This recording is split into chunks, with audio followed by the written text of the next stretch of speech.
Tenho 36 anos, sou casado há quase 8, e moro com minha esposa em um bairro simples, daqueles em que todo mundo se conhece de vista, mas quase ninguém entra de verdade na vida do outro. Nossa casa fica no térreo de um pequeno conjunto de residências, com um quintal pequeno na frente e a janela do nosso quarto dando direto para a rua interna do condomínio. Nunca foi um problema. Sempre nos sentimos relativamente seguros ali. O vizinho em questão, vou chamá-lo de Sr. Roberto, mora ali há mais de 10 anos. É mais velho, aposentado, sempre se apresentou como alguém preocupado com o bem-estar de todos. É aquele tipo de pessoa que sabe exatamente quem chega, quem sai, quem estacionou errado. No começo, parecia apenas alguém zeloso demais. Alguns meses atrás, ele começou a falar sobre aumentar a segurança do bairro. Disse que tinha havido tentativas de furto em ruas próximas, que era só uma questão de tempo até acontecer ali. Ele mesmo organizou uma pequena reunião informal e pediu contribuições para instalar uma câmera de vigilância. Muita gente concordou, inclusive eu. Na época, não vi motivo para desconfiar. A câmera foi instalada alguns dias depois, presa a um poste em frente às casas. À primeira vista, parecia normal. Só que, com o tempo, algo começou a incomodar minha esposa. Ela foi a primeira a perceber.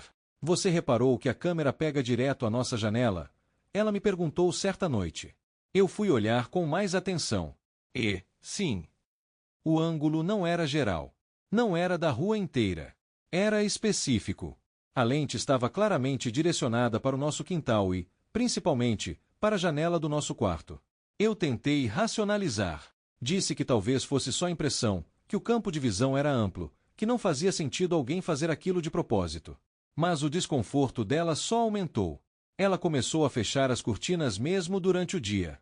Parou de andar pela casa com a mesma naturalidade. Comentava que sentia como se estivesse sendo observada o tempo todo. Aquilo começou a afetar coisas pequenas. Trocar de roupa, abrir a janela para ventilar, até sentar no sofá sem pensar. Eu ainda estava dividido. Uma parte de mim achava exagero.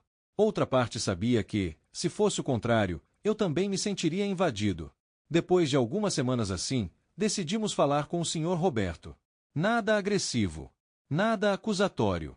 Apenas pedir para ajustar o ângulo da câmera. Quando batemos na porta dele, eu ainda acreditava que tudo se resolveria ali mesmo. Eu não fazia ideia de que aquela conversa mudaria completamente a forma como eu enxergava aquele lugar. E as pessoas ao nosso redor. E foi exatamente quando minha esposa explicou, com toda calma, que a câmera estava apontada para nossa janela, que ele respondeu algo que até hoje ecoa na minha cabeça, e foi aí que tudo começou a desandar. Assim que minha esposa terminou de explicar, o Sr. Roberto nem pensou muito antes de responder. Ele cruzou os braços, inclinou um pouco a cabeça e soltou, num tom que misturava ironia e impaciência: "Se vocês não fazem nada de errado, por que isso incomoda tanto?" Houve um silêncio estranho depois disso. Não foi uma frase dita em tom de brincadeira. Foi seca, direta. Minha esposa ficou visivelmente desconcertada. Eu senti um aperto no estômago. Tentei manter a conversa num nível civilizado. Não é isso. A questão é privacidade. A câmera pega direto o nosso quarto, eu disse. Ele deu de ombros. A câmera é do bairro. Todo mundo contribuiu. E eu só cuido das imagens para garantir que nada aconteça. Aquilo foi o máximo de explicação que tivemos. Ele não se ofereceu para ajustar o ângulo, nem demonstrou qualquer empatia. Saímos dali com a sensação de termos pedido algo absurdo. Nos dias seguintes, o clima mudou completamente.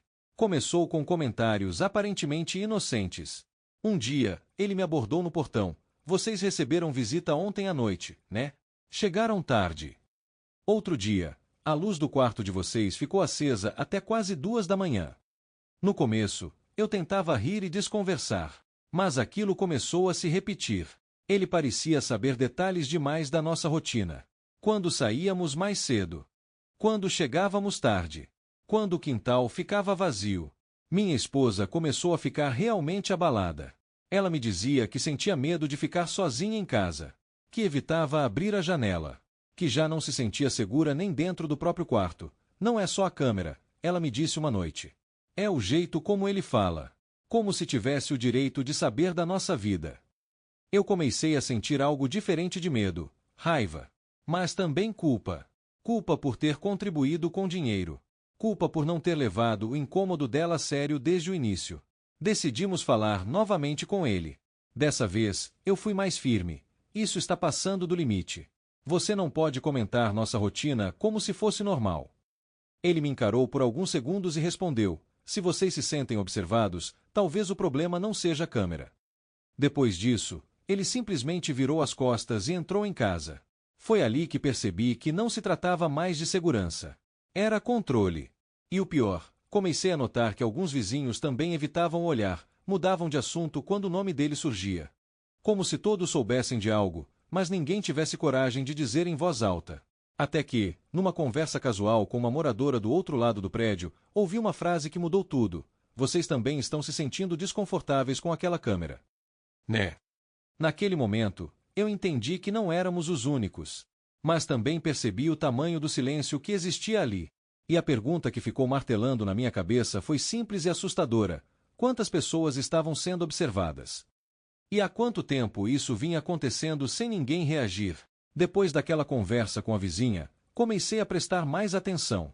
Passei a observar pequenos gestos, gente fechando cortinas às pressas, conversas interrompidas quando o Sr. Roberto aparecia, moradores evitando ficar muito tempo nas áreas comuns. Não era paranoia. Era medo, ou, no mínimo, desconforto coletivo. Em poucos dias, comecei a puxar assunto com mais pessoas. Sempre com cuidado, quase em tom de desabafo. E, uma a uma, elas confirmavam a mesma coisa: comentários sobre horários, perguntas estranhas, aquela sensação constante de estar sendo avaliado. Alguns diziam que ele já havia mostrado trechos das gravações como prova de que estava atento. Outros admitiram que nunca se sentiram à vontade, mas preferiram ficar quietos para evitar conflito. Ele mora aqui há muito tempo. Ninguém quer comprar briga, foi o que mais ouvi. Foi então que decidimos agir juntos. Marcamos uma reunião informal no pátio, sem ele saber inicialmente. Não foi nada organizado demais. Só moradores cansados. Quando o Sr. Roberto apareceu, percebeu na hora que algo estava diferente. As pessoas não desviaram o olhar. Eu fui o primeiro a falar. Minha voz tremia um pouco, mas continuei: essa câmera foi instalada para segurança, não para vigiar a vida de ninguém. Ele tentou interromper, mas outra moradora falou por cima. Depois outro. Histórias começaram a surgir. Situações que ninguém nunca tinha dito em voz alta pela primeira vez. Ele não estava no controle da conversa. Quando ficou claro que não era um problema isolado, a postura dele mudou. Ficou defensivo. Disse que tudo era exagero, que estavam tentando transformá-lo em vilão. Mas o ponto decisivo veio quando alguém mencionou algo simples: a câmera não tinha autorização formal, nem regras claras de uso. Aquilo mudou o tom. Não era mais pessoal. Era legal. O resultado não foi dramático. Ninguém gritou. Não houve pedido de desculpas. A câmera foi retirada alguns dias depois, oficialmente, após pressão do grupo e uma notificação da administração local. Mas nada voltou ao normal. O Sr. Roberto ainda mora ali. Quase não fala com ninguém. O clima ficou pesado. Algumas pessoas evitam cruzar com ele. Outras dizem que agora se sentem mais livres, mas ainda cautelosas. Quanto a mim e a minha esposa, voltamos a abrir as cortinas. Pequenas coisas. Mesmo assim, a sensação de segurança não é a mesma. Aprendi que, às vezes, o maior perigo não é alguém estranho entrando no seu bairro, é alguém que já está lá, observando em silêncio, enquanto todos fingem que não veem. E agora fico pensando: se ninguém tivesse falado nada, até onde isso teria ido?